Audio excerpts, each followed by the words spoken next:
విద్యుత్ బకాయిలు చెల్లించడం లేదంటూ సిరిసిల్ల మున్సిపల్ కార్యాలయానికి విద్యుత్ సరఫరా నిలిపివేసిన సెస్ అధికారులు. అంధకారంలోనే విధులు నిర్వహిస్తున్న మున్సిపల్ సిబ్బంది.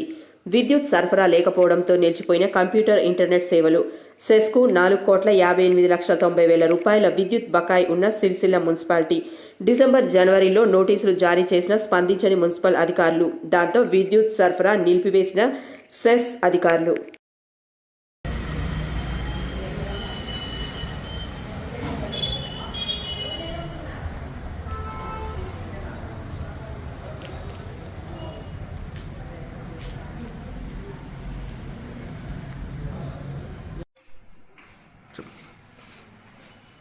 దాదాపు మాకు ఆల్రెడీ మేము పవర్ పర్చేస్ బిల్లు కూడా మేము పే చేయాలి. మాకు మెటీరియల్ కూడా పేమెంట్స్ కానీ మిగతా పేమెంట్స్ కానీ మాకు ప్రాబ్లం అవుతుంది కాబట్టి మా ఏరియాస్ ఉన్న సర్వీసులన్నీ కొన్ని రీకనెక్షన్ డిస్కనెక్షన్ చేస్తూ ఉన్నాం. దానిలో భాగంగానే మున్సిపల్ ఆఫీస్ కూడా అడిగాం, రిక్వెస్ట్ చేసాం.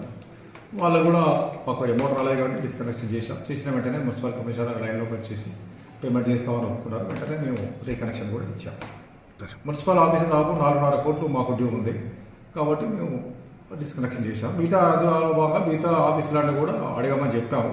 మిగతా ఫారెస్ట్ ఆఫీస్ కానీ ఇరిగేషన్ కానీ మిగతా ఆఫీసులు కూడా వాళ్ళని వెళ్ళి బాగా డబ్బులు పేమెంట్ చేస్తారని అడిగాము.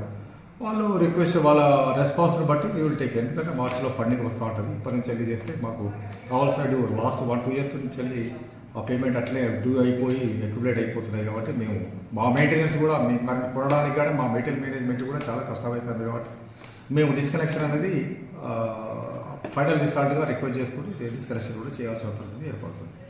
చెప్పండి. కన్జ్యూమర్లందరికీ మేము చేసే విజ్ఞప్తి ఏంటంటే, మీరు ఏ మొత్తం బిల్లు ఆ మొత్తం పే చేస్తే మీకు కూడా సర్ఛార్జ్ పడదు.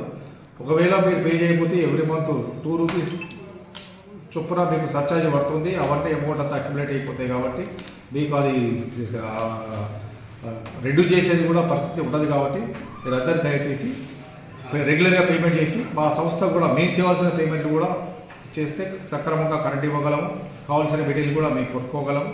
మా కాంట్రాక్టర్లు కూడా మాకు వర్క్ చేసిన వాళ్ళకు కూడా సకాలంలో బిల్లులు చెల్లించి మనకు మంచి నాణ్యమైన సరఫరా రైతులకు కానీ తర్వాత కన్జ్యూమర్లందరికీ చేస్తామని నేను అందరికీ విజ్ఞప్తి చేస్తున్నాను.